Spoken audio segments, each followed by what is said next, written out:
Luar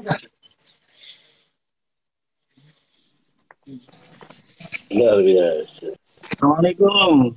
Waalaikumsalam. Gus Rizkil, Siap, sehat-sehat. siap, siap. Alhamdulillah. Udah nyampe Pekalongan, Gus? Ini masih di Pekalongan, ini melipir dulu. Om Mustafa sehat, Om Mustafa. Kenapa? Sehat, Antum? Antum Sorry, sehat, nggak Antum? dengar. Gimana kabar? Alhamdulillah. Alhamdulillah. Tambah sehat, kita dengar nama Pekalongan aja, kita udah langsung ini berbunga-bunga. Oh, yes. Lagi proyek apa, Om Mustafa, sekarang? Proyek syukur, belajar bersyukur. Allah. Oh, Iya, iya. Karena sudah banyak, Gus, Mustafa, kita langsung mulai saja untuk bincang santai 1 jam ke depan. Nanti di akhir kita akan mendengarkan bersama Mustafa bernyanyi dan dengan memainkan outnya yang sangat luar biasa itu. Wah, ya. Allah. Oke, bismillahirrahmanirrahim. Assalamualaikum warahmatullahi wabarakatuh. Hamdan wa tamjidan lillah, salatan wa salaman ala rasulillah wa ala alihi wa sahbihi wa man tabi'a sunnatahu wa jama'atah min yaumina hadza ila yaumin nahdah. Yang saya hormati di sini ada Amu Mustafa. Saya biasa kalau manggil orang Mesir itu Amu di sini itu.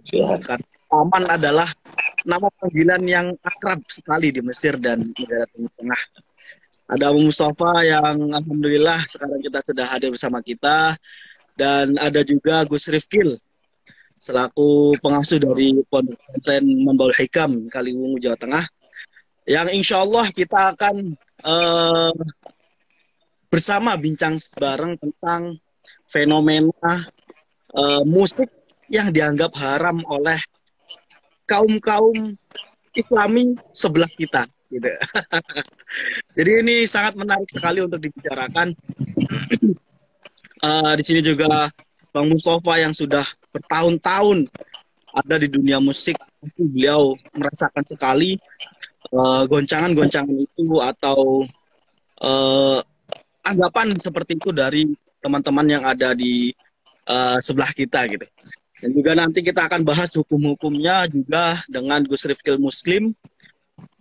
Sebentar Gus Rifkil keluar. Ayo. Halo Gus Rifkil. Oke, nanti juga kita bincang santai juga tentang hukum bagaimana musik dari pandangan 4 mazhab yang nyatanya setelah saya buka itu ternyata 4 mazhab itu benar-benar mengharamkan musik itu sendiri. Tetapi ada yang membantah tentang pandangan 4 mazhab ini, yaitu salah satunya adalah Imam Ghazali yang mengkhususkan ada satu bab di dalam kitab Ihya Ulumuddin tentang seni itu sendiri. Gitu. Oke, langsung saja saya di sini sebagai moderator. Isinya akan kita serahkan semuanya kepada Bang Mustafa dan Gus Rifkil. Yang pertama mungkin kita minta Bang Mustafa dulu. Bang Mustafa, apa sih pertama kali alasan dari Bang Mustafa sendiri untuk terjun di dunia musik gitu, Bang Mustafa? Nanti hukumnya kita setelah ini kita bahas. Kalau kita masuk di dunia musik bukan apa ya, karena guru yang nyuruh gitu. Oh gitu. Jadi saya ini bukan, kita ini sebenarnya ditanya musisi, bukan.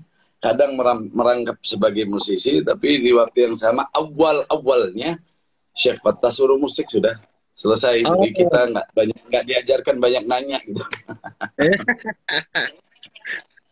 Iya benar. Tapi emang kalau soal lanjut kamu. Kalau soal bagi saya benar kalau dibilang musik haram. Suruh orang kaji kalimat haram. Wanita dalam Islam disebut hurmah. Ayo. Jadi kehormatan gitu memang itu haram. Buat yang merasa haram, yang merasa dilarang silahkan, yang merasa terlarang sakral ya silahkan gitu. Iya. Baitul Haram, Masjidil Haram, ya Masjidil itu. Haram. Ayo. Hmm. Tapi dengan fenomena teman-teman yang mengharamkan musik dan menganggap bahwasanya bermusik itu dosa ya, Amu. Gimana pendapat antum ini? Manusia tidak pernah lepas dari dosa. Ayo. Ngapain kita kalau kalau kan hadisnya kalau ada satu kaum yang sudah tidak lagi berdosa, Allah akan gantikan dengan kaum yang berdosa karena Allah senang dimunajatin, dipanggil, Iya, diminta iya. maaf. Jadi nggak bakal lepas kok. Iya, Kalau iya. ini yang dosa yang asik kok, yang mengasikkan gitu. Mm. Tapi di samping itu saya lihat lagu-lagu Amu Mustafa ini banyak yang merujuk kepada dakwah, dan itu menurut saya hal yang bagus dan sangat positif sekali. Alhamdulillah, memang saya juga bingung juga kalau ditanya bagaimana. Saya bisa kasih tahu kejadian-kejadian, tetapi kok bisa Allah punya urusan, wallah Allah punya urusan. Karena pilihan kita juga bukan. Iya, Kita juga di Indonesia juga bukan pilihan kita, tahu-taunya ada gitu. Allah iya, kadang-kadang gerakannya memang yang bikin kaget aja gitu. iya. Rencana Allah emang tidak bisa diduga. Makanya juga pantas ya kalau apalagi ini NU-isme ya. Iya, Pantas orang NU bersyukur terhadap yang disebut kawan-kawan tadi, atau ada kadang-kadang disebut Wahabi, disebut ini itu. Syukurlah. Karena kalau umat Islam dia memang Allah punya cara mengistimewakan. Yang iya, istimewa jadi istimewa apabila ada yang biasa gitu. iya, udah, udah. Kalau nggak ada yang biasa berarti nggak ada yang istimewa gitu. Oke, itu mungkin sedikit dari Amu Mustafa. Maaf. Sekarang kita coba mendengar gimana pandangan hukum Imam Mazhab 4 dan ulama lainnya tentang musik itu sendiri. Mungkin bisa dijelaskan sama Gus Rifkil Muslim. Monggo, Gus. Terima kasih atas waktunya Gus Fahri, Amu Mustafa. Mohon maaf nanti saya bolos duluan, tidak bisa sampai selesai karena kebetulan ini masih di luar kota di Pekalongan ada sedikit acara. Mungkin 4 madhabnya nanti diulas secara mendetail oleh Gus Fahri dan nanti mungkin ada Q&A dengan teman-teman yang ikut live. Saya cenderung mengambil 2 pendapat saja antara yang mengharamkan dan yang memperbolehkan. Jadi poinnya di sini adalah musik itu haram ketika memenuhi 3 unsur. Yang pertama, ketika di situ menarik unsur kemungkaran atau dosa setelah ada efek dari musik tadi. Yang kedua, ketika dengan adanya musik itu menimbulkan adanya fitnah maupun dosa atau kemaksiatan. Dan yang ketiga adalah ketika musik itu membuat kita lupa terhadap tugas kita sebagai hamba, yakni mengingat Allah Subhanahu wa Ta'ala. Jadi simpelnya menurut saya dengan berdasarkan literatur yang sangat banyak sekali.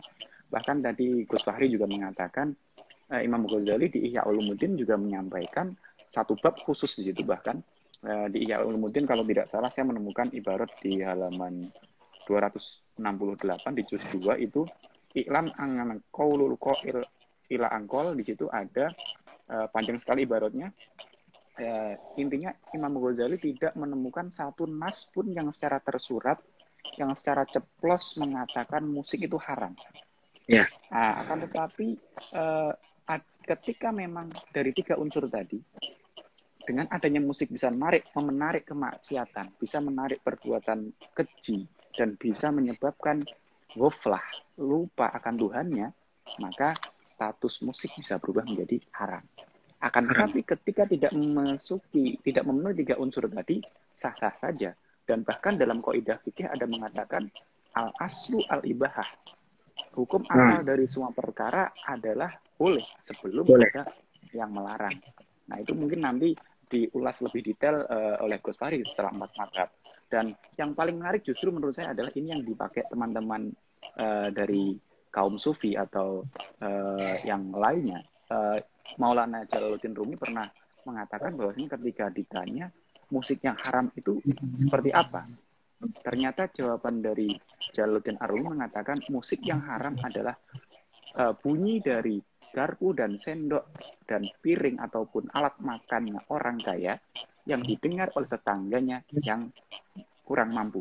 Nah, ini menurut saya satu dalil yang jelas-jelas musik haram itu yang bunyi-bunyi alat makan tadi. Jadi selama tidak memenuhi 3 unsur tadi, menurut simpel saya itu tetap sah-sah saja, dan banyak sekali justru dengan adanya musik membuat kita semakin semangat, membuat kita lebih berkreatif dan sebagainya. Saya sedikit cerita mungkin pengalaman pribadi. Saya itu lebih suka belajar dengan mendengarkan musik, termasuk musiknya Am Mustafa. Dengan adanya suara-suara itu kesannya itu kayak tidak apa ya, kalau bahasa orang Kaliwung menyebutnya suwung gitu ya, atau sunyi, terlalu sunyi. Jadi memang butuh ada pancingan-pancingan untuk menyemangati kita, dan itu juga untuk mengetes apa kita benar-benar bisa fokus belajar atau tidak. Jadi kalau kata Habib Syekh, jadi beliau berdakwah dengan suara beliau. Kenapa waktu itu ditanya, Bib, kenapa jenengan memilih untuk berdakwah dengan sholawatan? Jawabnya Habib Syekh Abdul Qadir As-Segaf mengatakan beliau, karena saya diberi anugerah Allah Subhanahu wa taala dengan alhamdulillah suara saya banyak yang menyukainya, maka saya menempuh jalan dakwah dengan cara bersolawat. Au kama qala Habib Syekh Abdul Qadir As-Segaf. Jadi kalau Am Mustafa dengan musiknya, dengan alat gitarnya khas itu, apa namanya, saya kurang begitu. Gitar gambus. Gambusnya itu yang luar biasa, masya Allah, itu justru bisa menjadi ciri khas dari dakwah Am Mustafa. Dan menurut saya dakwah itu tidak melulu harus ceramah. Kita sebagai orang Indonesia, khususnya di Jawa, penyebaran Islam juga melalui berbagai macam kesenian. Jadi ketika musik tadi bisa sekali lagi tadi membuat orang semakin bersemangat untuk belajar, untuk berdakwah dan sebagainya, kenapa tidak? Itu saja mungkin dari saya. Izin bolos duluan. Ya. Gus, sebelum Gus berangkat, saya mau nyanyi dulu buat beliau. Ini kebetulan karya Habib Lutfi. Kebetulan karya Habib Lutfi. Jadi antum lagi di Pekalongan biar dapat berkahnya. Minta maaf. Ini bulan purnama namanya. Maaf. Karena antum duluan, jadi kita pengen menghibur dikit.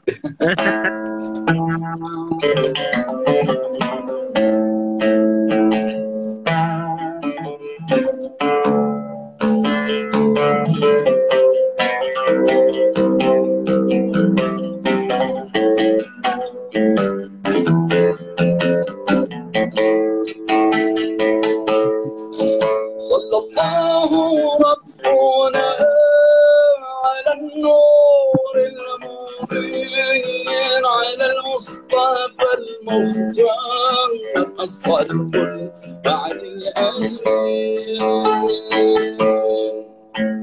Indahnya bulan purnama, matahari di siang hari. Indahnya bulan purnama, matahari di siang hari.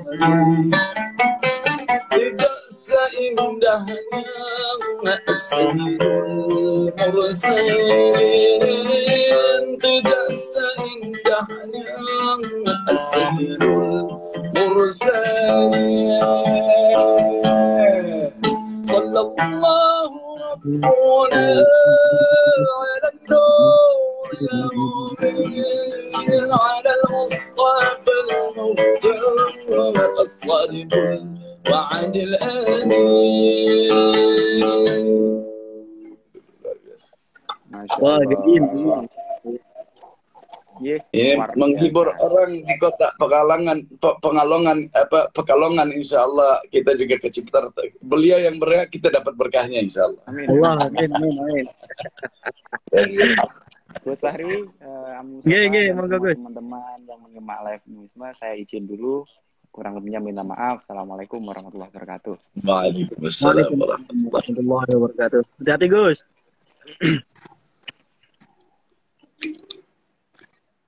Oke, Amu, kita lanjut lagi, Amu. Ngobrol-ngobrol santai. Ini tadi Jadi gimana, Amu? biar sebelum saya lupa, ini ada ucapan dari Imam Al-Ghazali. Man Oh, lam yuharriku ar-rabi'u wa azharuha wal ayo, 'udu wa awtaruha fahuwa ayo. fasidul mazaj wa laysa lahu ilaj. Bahwa barang Allah. siapa yang tidak terharu dengan musim semi dan bunga-bunganya dan gambus dan senar-senarnya, maka Ayo. campurannya rusak dan tidak ada obat baginya. Laisa lahu ilaj. Gak ada obat buat dia. Baik, salah ilaj. Ayo. Jadi biar kalau Maulana Jalaluddin Rumi dulu beliau punya cara Hmm, disebutkan ulama-ulama kalau berangkat subuh-subuh ke masjid harus bawa tongkat. iya. Karena tongkat itu anjing-anjing liar kalau lihat tongkatnya Lihat dia tongkat. nggak pengen dekat. Iya, Nah, karena dia nggak pengen dekat biar nggak berpapasan gitu.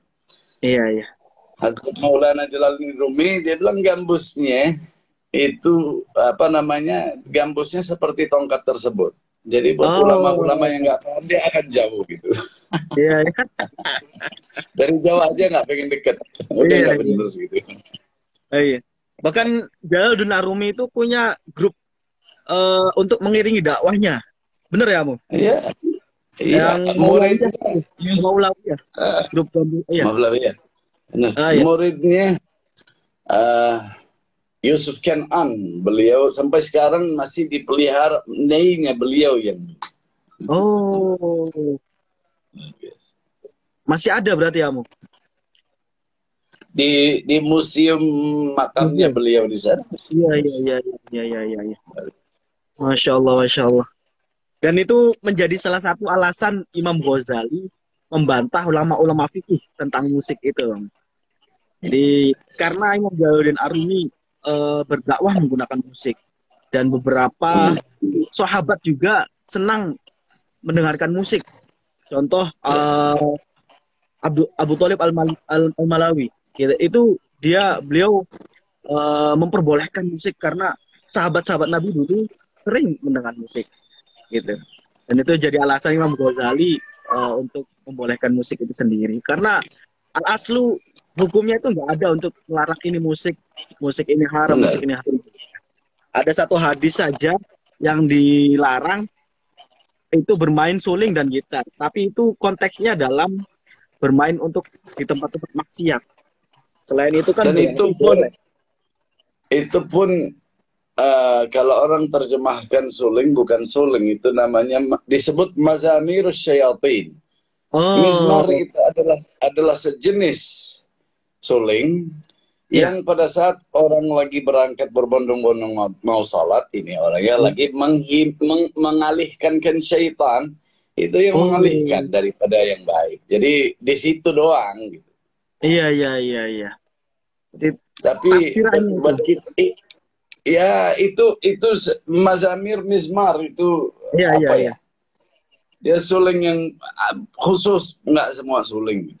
Oh iya, nggak sama ya. Benar. Mm. Saya terus terang, Bang Fakhri, saya minta maaf. Saya jarang banget pengen diskusi soal fikihnya karena bagiku nggak Oh, penting. oke. Iya, Ya, iya. antum Tadi kita biar kita juga nambah wawasan. Tadi ada iya, beberapa hal-hal yang antum menyampaikan. Apa bagus. Bagi iya, iya. saya di dalam Islam Rasulullah SAW. Jadi kalau kita mengkaji Nabi Musa bawa aturan. Karena orang-orang Yahudi mengalihkan cuman di aturan aja, akhirnya tidak ada cinta. Allah kirimkan Nabi Isa kepada kaum Yahudi bawa cinta, biar lebih lengkap pesannya. Nabi Muhammad bawa dua-duanya. Jadi jangan sampai kita kalau mempelajari Islam jangan fikih doang tanpa cinta gitu. Karena percuma Benar. semua gitu. Bahkan di belakang iman pun ada hub, kata Kiai Miftahul Akhyar. Nah, dasar pokok beragama adalah cinta. Tadi saya mengutip hukum karena ada Gus Rifkil aja, Amu. Jadi bagus. Saya senang karena kita nambah wawasan juga kalau kita dengar begini begitu bagus. Ya, nah. Karena Nah ini, memang kalau bagiku kita mengkaji kalimat haram aja, Baitul Haram, Masjidil Haram, ayo, hormat, ayo. kaiful hormat, hormatku, ya itu wanita haram. Kalau udah Iya, muhrim yang semua yang tadinya haram jadi boleh gitu. iya, iya. Iya benar. Karena al aslu wal hal.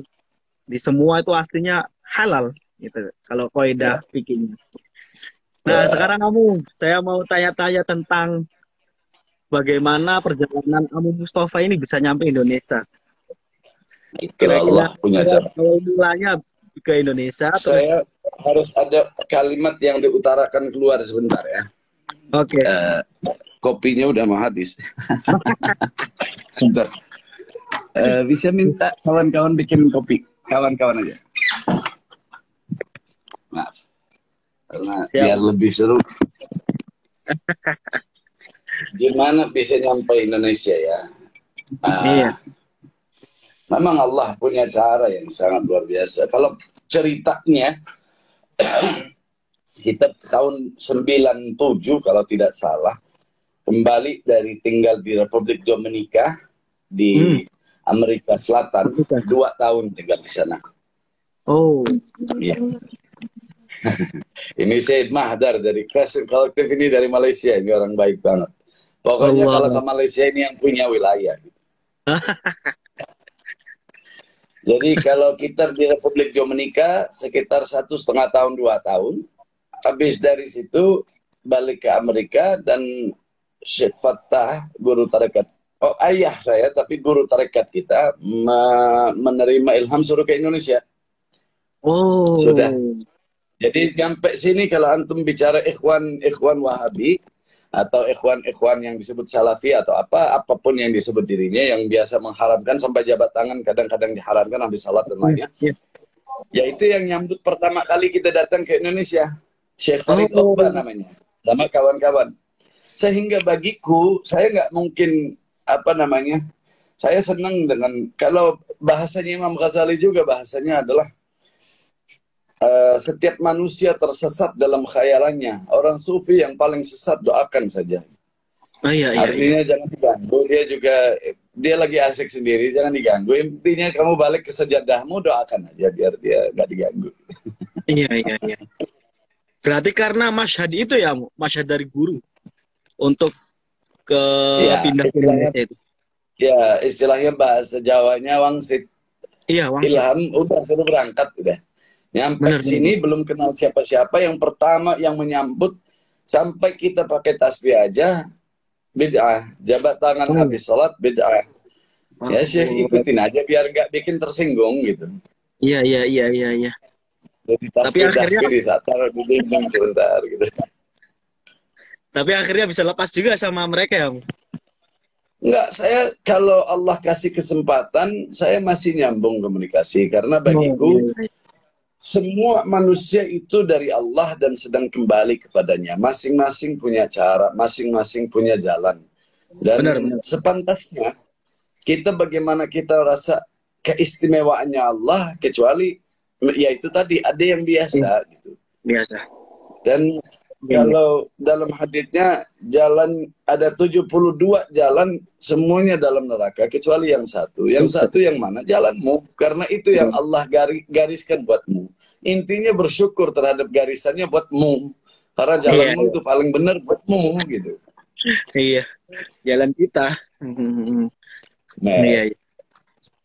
Nah, tapi akhir-akhir ini saya lihat di YouTube, di Instagram antum ini sering sekali sama teman-teman dari Nahdlatul Ulama, dari Ansor, Banser, bahkan ada foto antum juga sama Habib Lutfi gitu.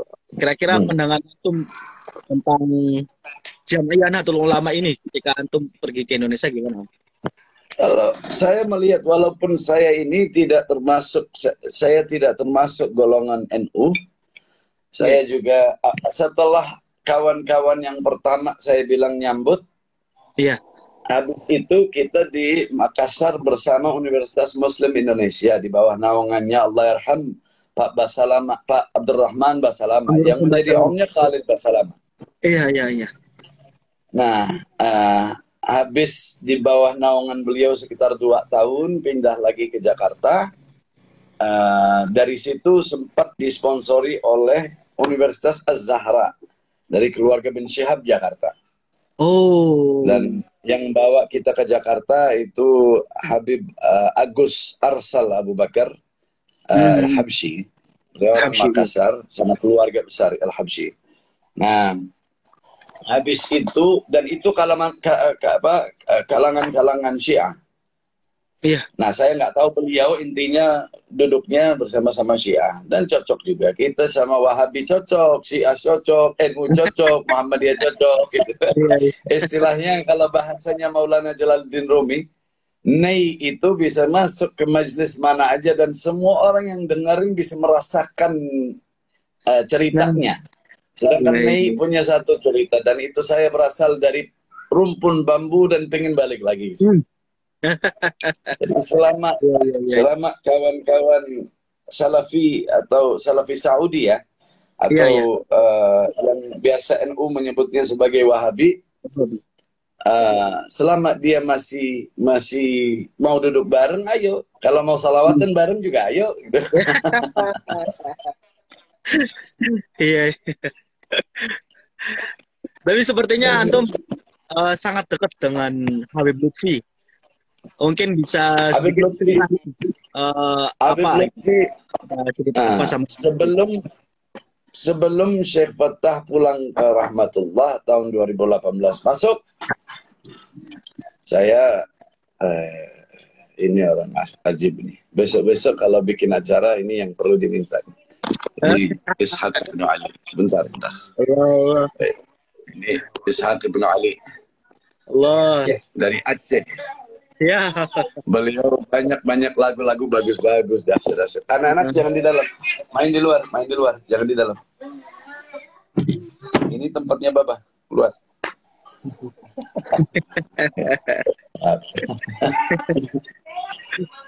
Ya, Sufi itu suka film India.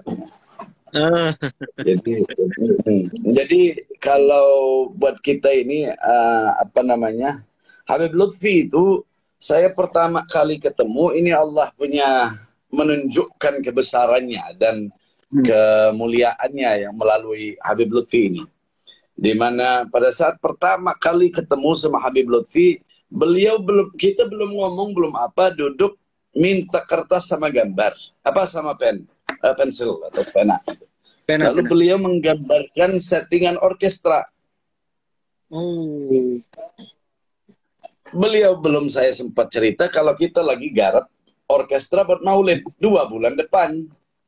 Allah. Saya belum sempat ngomong ke beliau udah gambarin di sini. Jadi ini violinnya di sini, ininya di sini, apa segala macam. Beliau udah gambarin duluan. Allah. Berarti sudah membaca apa yang ada di pikiran antum tuh. Enggak paham. Bukan, kalau saya ngelihat enggak membaca di pikiran kita, tapi membaca yang ada di lauh mahfuz aja gitu. Iya benar. Tapi Allah Habib Lutfi mau menunjukkan kebesarannya. Tapi Habib Lutfi itu suka juga dengan musik kamu. Dengan di rumah beliau yang ada studio dan lain-lain. Bahkan alat-alat musiknya juga alat musik yang merek berkelas gitu. Saya lihat di YouTube. Iya. Beliau memang pemusik. Toh pas Yani dari Yunani ke sini main di Jogja kalau nggak salah, beliau yang di barisan pertama sampai ke belakang panggung sama Yani. Oh, Masya Allah. Sampai Yaninya belakangan minta maaf karena nggak tahu betapa pengaruhnya beliau di sini gitu. Karena dipikir cuma penggemar yang minta foto, nggak tahu beliau kalau foto sama beliaunya yang diangkat gitu, Yaninya yang diangkat. Gitu. Iya. Sampai akhirnya Yani yang minta maaf. Gitu. Luar biasa. Iya. Ya beliau emang. Habib Lutfi itu sangat luar biasa. Sebenarnya banyak kejadian. Saya pernah bawakan lagu yang tadi kita nyanyikan buat Gus Wahyu tadi. Gus Rafiq. Gus Rifkil. Rifkil ya. Nah, lagu yang itu kita Saya pernah, udah disiapin musik rekamannya di sini. Iya. Dari apa namanya, violin stringnya dari Turki, pokoknya dari mana-mana, indah benar musiknya. Seperangkap studio saya bawa ke rumahnya yang di Dudan Sawit. Sawit udah duduk mau rekaman vokalnya, mati VCU-nya gitu. Oh gitu. Jadi belum bisa rekaman vokalnya gitu. Tapi insya Allah beliau bahasanya mau kesini buat rekaman, jadi kita atur. Iya, iya, iya, iya. Tapi proyek ke depan selain itu masih banyak, kamu. Kalau Maksudnya yang misal, sementara yang gencar ya itu Sufi Nusantara. Jadi kalau saya melihat debu itu semacam kayak perahunya iya. yang membawa kita kemana-mana. Oh, Nah, itu garapan orang Syekh Fattah yang nyuruh kita menjalankan. Lalu kadang-kadang kalau istilahnya perahunya kalau harus ada lautannya gitu. Kalau enggak dia kayak Nabi Nuh belum ada lautannya. Jadi sekarang Sufi Nusantara ini menyangkut apa namanya, menyambungkan antara keindahan-keindahan di Nusantara ini yang kita lihat sebenarnya udah bagian daripada budaya dari dulu. iya, benar, benar, benar. Dan berarti Makanya banyak grup-grup di bawah debu itu ya, Bang? sebenarnya bukan di bawah debu, debu selalu yang paling bawah. Kan debu itu yang diinjak-injak. Tapi dari debu tumbuh segala keindahan. Gitu. Iya, iya. Benar-benar. Makanya manusia disuruh sujud, kepalanya ditaruh di debu. Di bawah. Iya, iya. Buat ingat dari mana kamu berasal. Sehebat apapun tetap kamu berasal dari debu gitu. Jadi jangan lupa. Itu aja. Ini menarik. Kenapa grup musik Antum ini dinamakan Debu, Om? Atau mungkin Syekh dari Fattah yang awalnya ngasih aja? nama.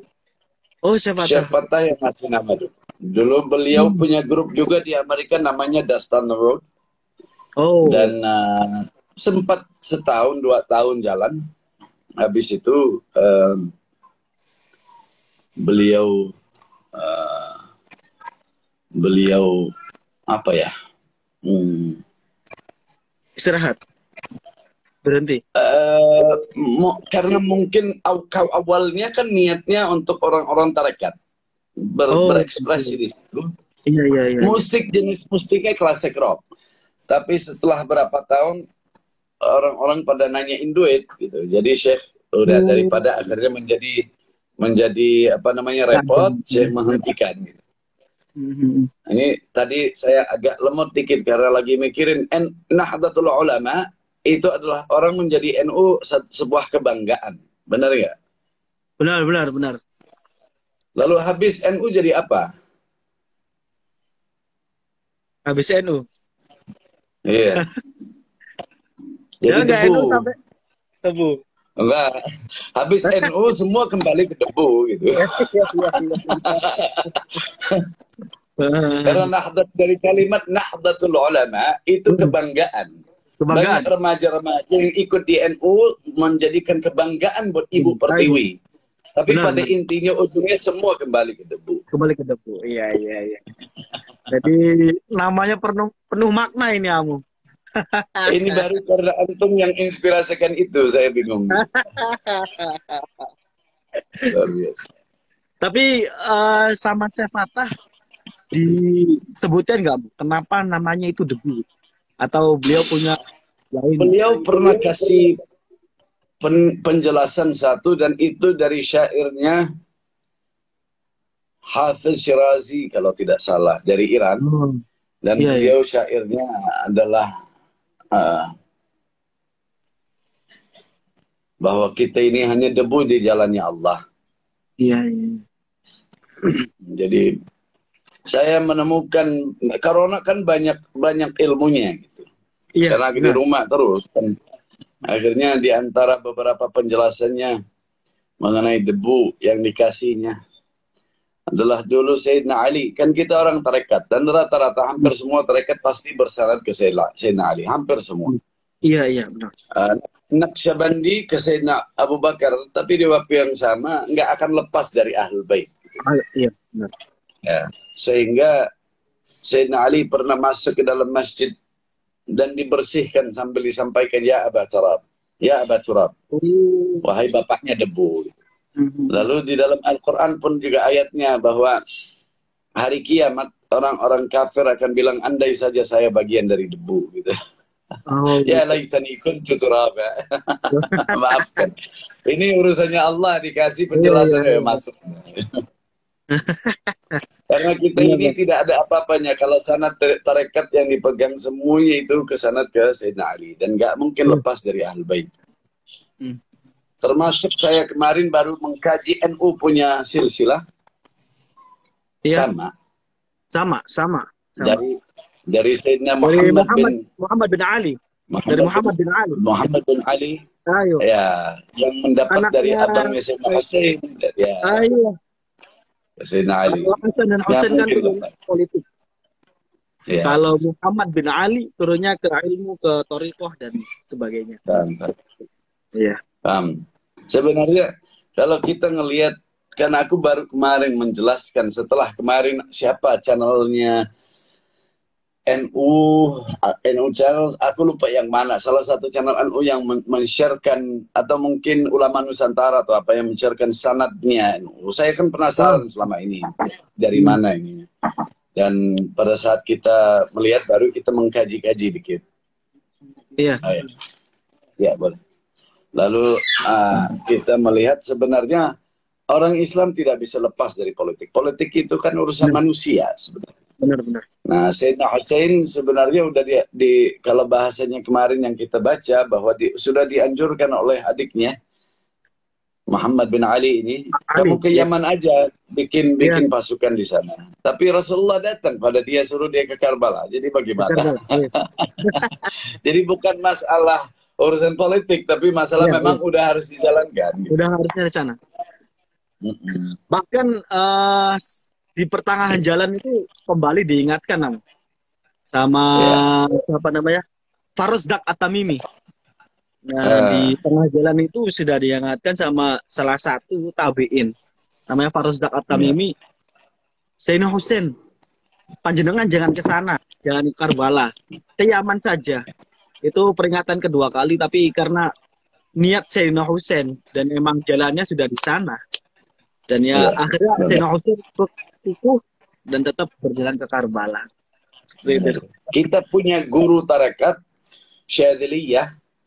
Beliau namanya Syekh Fadlallah Al-Ha'ili. Al-Ha'ili itu adalah marga keluarga yang sampai sekarang bertanggung jawab atas makamnya Sayyidina Husain. Oh. Ini yang di mana? Jadi ini yang di Karbala, keluarganya dari Karbala. Kalau sekarang beliau tinggalnya di Afrika Selatan. Iya. Dan apa namanya? Ya pokoknya terlalu banyak kemuliaan yang Allah memberikan dengan mencintai Ahlul Bait. Jadi saya nggak mungkin lepas gitu. Iya, benar. Dan setelah di Karbala itu kepala Sayyidina Husain itu dibawa ke Mesir, Om. Iya, saya dengar. Ya, Rasul Syarif Sayyidina Husain ada di sini. Di Kairo sendiri. Ini dari tempat saya ini 2 menit jalan kaki nyampe.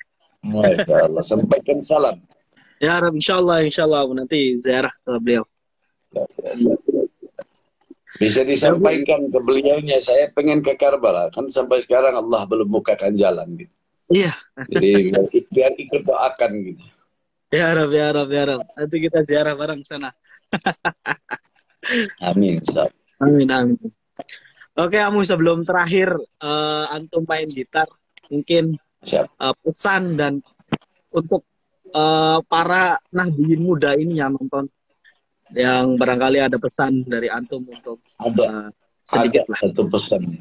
Dan saya minta maaf sebelumnya, minta ridanya, minta ikhlasnya. Tetapi ada satu. Dari dulu orang sufi, Nahdlatul Ulama rata-rata kan bersanad sufi, benar nggak? Benar, Amu. Benar. Oke. Dari dulu orang sufi itu selalu dikafirkan, di macam-macamin. Iya. Sebagai remaja-remajanya, jangan terlalu heboh, biarin aja. Nggak penting. Karena kita anggap aja promo gratis. Dia bilang kamu, oh ini si Fahri beginilah. Kamu nggak bayar dia ngomong. Jadi nggak Iya, penting. iya. Karena kalau diladenin sayang gitu. Sayang, sayang. Sayang artinya kalau dalam salawat nahdiyah li'a'la'i kalimatillah, Kalimat itu. sangat di dalam ajaran Rasulullah SAW sangat sedikit ada orang-orang yang mengkafirkan yang begini apa macam-macam di zamannya, tapi sangat sedikit yang dilayaninya. Kecuali Iya. mereka datang, baru beda gitu. Baru Abu Jahal batunya harus ngomong ke dia ini macam-macam gitu. Tetapi kalau dicari janganlah, biarin. Iya, Biar ini karena saya ngelihat NU akan bertahan sampai kapan ya, dan itu selama kita di dunia pasti akan bertahan. Tapi saran saya adalah apabila ada yang menjatuhkan atau jangan terlalu heboh, biarin aja, nggak usah bela diri, Allah yang bela. Iya, iya, iya, iya, iya, iya. Karena NU ini saya ngelihat ini adalah garisannya para aulia yang Allah membuatkan ini satu wadah ini yang sangat luar biasa. Nah, para aulia dari dulu pegangannya adalah kecuali ya kawan-kawan punya guru suruh dia bela, ya udah silakan aja. Tetapi kalau dari dulu orang sufi ya nggak penting, biarin aja orang ngoceh, menyalahkan, bohong atas nama ini, biarin. Ya nggak penting. Dia ngomong mempromosikan gratis. Tapi berarti selama ini antum di dunia maksudnya kan berpegang teguh dengan tasawuf ya, karena kan seperti itu, berarti selama ini banyak ya dari teman-teman sebelah misal yang menganggap antum seperti ini seperti itu. Saya melihat bahwa apabila kita ini kalau bicara orang-orang yang mau menyalahkan cara Rasulullah paling indah, hormati aja. Lagi. Sebentar ya. Oh ya, udah lihat. Jadi artinya selama kita dikasih kesempatan duduk bareng, tapi nggak usah, kebenaran kita tidak perlu harus ada yang disalahkan baru benar. Itulah ajaran Nabi Muhammad. Tidak perlu ada yang salah baru kita benar. Tapi ajaran Rasulullah bukan menyalahkan, tapi membenarkan. Benar. Seperti itu.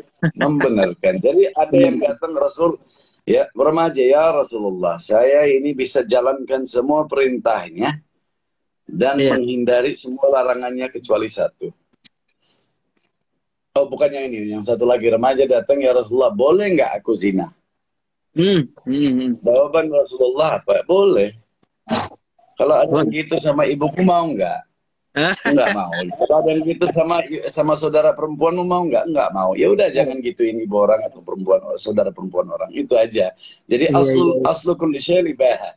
Tadi biarin aja gitu. Iya. Dan jangan suka menyalahkan intinya itu. Dan ini yang saya mengkaji di NU. Saya mengkaji ini di NU, biarin aja, nggak penting. Artinya dari dulu ulama-ulama, kalau kita lihat di kampung, ulama-ulama NU di mana-mana sangat luar biasa, santai bener, ngerokok, kopi apa udah, itu aja. Iya. Ya kalau ditanggapi malah nambah membesar. Kalau enggak gini, boleh aja. Aku cuman sayang ininya sih, sayang martabatnya. Karena kebenaran tidak perlu ada yang salah baru dia muncul, tapi zaharul haq wa zahaqal batil. Jadi yang ngoceh-ngoceh kayak gitu anggap aja kalau ini, dan saya tidak, ini bukan penghinaan karena anjing itu sangat mulia. Tapi anjing aja anggap aja kayak anjing yang menggonggong aja gitu. Benar. Aja, gitu. Iya. Yang itu ya masuklah pesan seperti itu. Karena kalau itu orang-orang NU. Iya. Karena orang mudanya kalau misal menanggapi yang akan tercoreng adalah marwah. marwah dari NU itu sendiri, dan ya masalah yang tidak penting menurut NU bakalan istilahnya besar gitu. Li'a'la'i kalimatillah. Ayo. Li'a'la'i kalimat. Itu yang penting, di luar itu nggak penting. Iya, iya. Jadi iya, kalau dulu ini ada satu Kiai Syafi'i, Kiai Syadziliyah, Pak Happy di Jogja. Beliau jarang orang taunya tour guide. Nah, beliau pernah ceritakan satu cerita, saya nggak tahu kejadian di mana, tapi beliau orang Medan sebenarnya, tapi istrinya orang Jogja, jadi sampai 9 bahasa Jawa, 9 levelnya dia kuasain, sampai di istana, udah semua. Nah, beliau menjelaskan ada dulu satu cerita, seorang remaja datang ke pesantren, dan dia merasa udah bisa menghadapi dunia. Jadi dia minta pamit sama gurunya. Gurunya bilang, baik, tapi kamu jawab dulu beberapa pertanyaan. Kalau jawabannya oke, saya lepaskan. Jadi besok-besok katanya kalau di luar sana ada syaitan yang datang dari depan, kamu ngapain? Oh, saya pukul. Oh, bagus. Kalau dari belakang kamu ngapain? Saya injak. Kalau dari samping ngapain? Oh, saya tampar. Dari kiri saya ngapain? Sama. Dan terakhirnya gurunya bilang, oke, tapi yang menjadi masalahnya, kalau kamu di luar sana, cuma ngurusin setan, kapan ngurusin Allah? Allah. Ya, kalimatullah, itu aja yang penting. Yang lain nggak penting, biarin aja. Biarin aja. Orang promo gratis. Iya. Ya, itu mungkin salah satu pesan dari Abu Mustafa untuk sahabat-sahabat Muisme yang nonton ataupun nanti yang menonton di siaran ulang. Dan kita harus pegang teguh bahwasanya kita harus benar-benar menjaga marwah Nahdlatul Ulama yang sudah dulu-dulu dibangun dan dikembangkan oleh guru-guru kita, kiai-kiai kita yang ada di Nahdlatul Ulama. Nah, karena waktu yang sudah mepet, mungkin terakhir kita mendengarkan sholawat dan alunan musik gitar oud dari Mustafa. Silakan, Amu. Ini sebenarnya aslinya ini dalam bahasa Arab, tapi bukan versi musik ini. Jadi kita bahasa Indonesia, Baju Muliaku.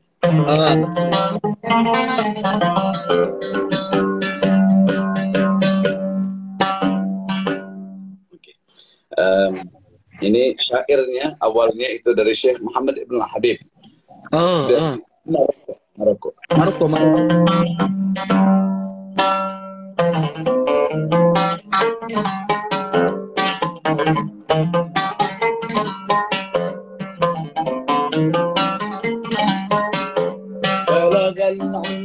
بكماله كشف الدجى بجماله بلغنا بكماله كشف الدجى بجماله حصنت جميع خصاله صدوا عليه وأهله وكنا كان أمامه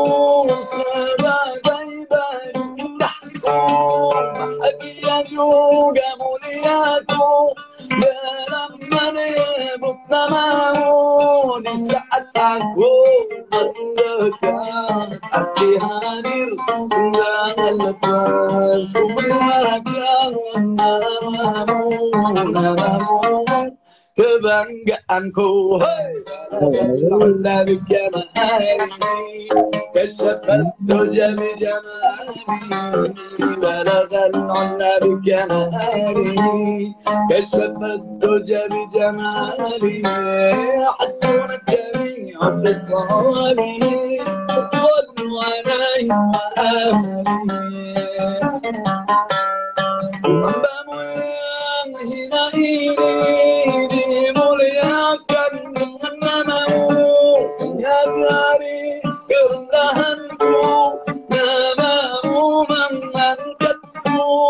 dalam kegelapan ini namamu itu cahayaku di keputus asaanku sebutanmu harapanku Allah jamali kesafat jadi jamali balagal Allah jamali kesafat jadi jamali hasunat jami khasani صلوا عليه وآله صلوا عليه وآله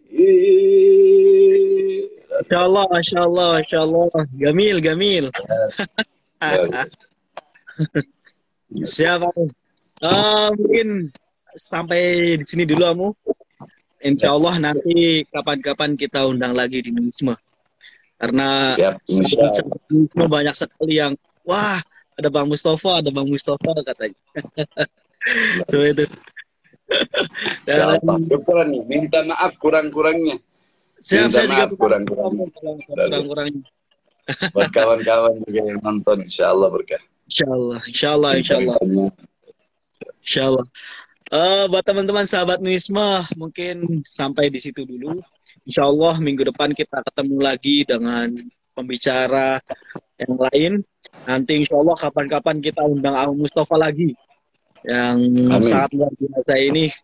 Saya pun baru tahu tentang kenapa Amu Mustafa di Indonesia sekarang ini, Amu. Allah ya. Oh ya, dan salam juga dari ibu saya, Amu. Beliau ngefan antum dari lama sekali. Masya Allah, sampaikan salam bagi ibu. Luar biasa. Insya Allah. Mungkin itu saja, Amu. Mohon maaf kalau ada salah kata atau salah lainnya. Buat teman-teman sahabat Nuisme, terima kasih yang sudah menonton. Saja, wallahu muwaffiq ila aqwamit thoriq. Wassalamualaikum warahmatullahi wabarakatuh. Waalaikumsalam warahmatullahi wabarakatuh.